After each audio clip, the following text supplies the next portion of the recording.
이곳은 삼락 생태공원 안에 있는 야구장입니다. 지금은 이렇게 습지화가 진행돼서 제대로 사용조차 할 수 없는 상태입니다. 이처럼 습지화되거나 침수로 인해 시설을 이용하지 못하는 일이 계속 벌어지고 있지만 뚜렷한 대책은 보이지 않고 있습니다. 야구장 입구에서 외야로 조금만 나가자 질퍽한 땅이 드러납니다.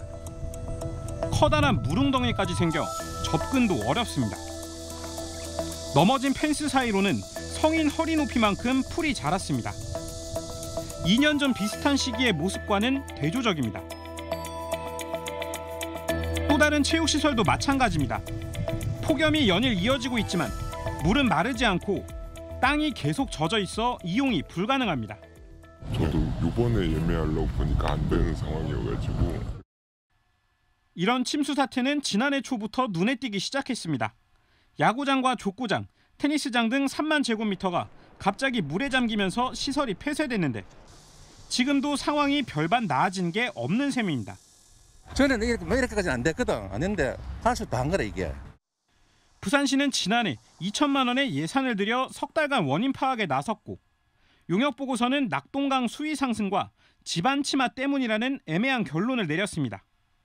하지만 공원 인근 낙동강 수위는 해마다 1.5m에서 1.7m 사이가 유지됐고 침수 당시나 그 이후에도 적정 수위는 유지되고 있었습니다. 습지 위에 시설이 지어진 탓에 지반 치마는 어느 정도 불가피하지만 과연 대규모 침수로 이어질 만한 치마였는지 또 치마 뒤 지반 상태가 어떤지도 전혀 파악되지 않았습니다.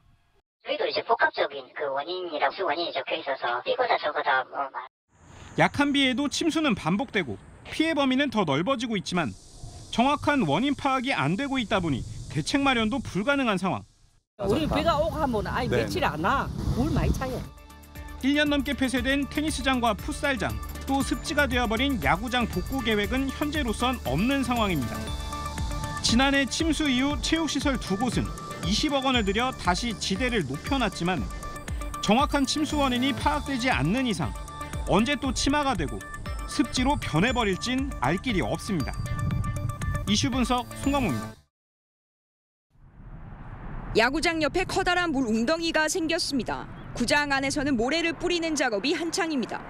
비가 조금만 와도 저쪽 물이 안 빠지니까 수위가 점점 올라가거든요. 여기 침수가 되면서 전체적으로 용장이 정체가 상태가 안 좋아졌거든요. 삼락 생태공원에 물이 차기 시작한 건 지난해 10월부터입니다. 5개월째 침수가 이어지면서 현재 물에 잠긴 범위만 2만 8천 제곱미터, 축구장 4개 크기입니다. 공원 곳곳이 물에 잠기면서 일부 입구에는 인근 체육시설과 산책로 이용을 금지하는 현수막이 달려 있습니다. 지난해 12월부터 테니스장과 축구장 같은 체육시설은 물론 산책로 출입도 제한되면서 시민들은 불편을 호소합니다. 저는 이렇게까지는 안 됐거든. 안 했는데 할 수도 한 거라 이게. 너한테 좀 지장이 있지 뭐. 갈 때 못 들어가니까. 다니기에 물이 있으면 또 돌아가야 되고. 물에 잠긴 구역은 강변과 직접 맞닿아 있지 않고 침수가 시작된 시기도 장마철이 아니었던 터라 부산시는 지난 1월 침수 원인을 밝히기 위해 용역에 착수했습니다. 현재로선 3년 전부터 침수지에서 불과 50m 떨어진 거리에서 지하물을 퍼내는 작업을 해온 전철공사가 주요 원인으로 꼽히고 있지만 여러 가능성을 열어두고 있습니다. 침수지 바로 인근에 부산 마산간 지역 경변철 사업이 이루어지고 있는 상황이고 4대강 사업 이후에 낙동강 하천부지에 대한 자연 침하 가능성도 충분히 있는. 부산시 용역 결과는 다음 달 24일에 나올 예정입니다. MBC 뉴스 조민입니다.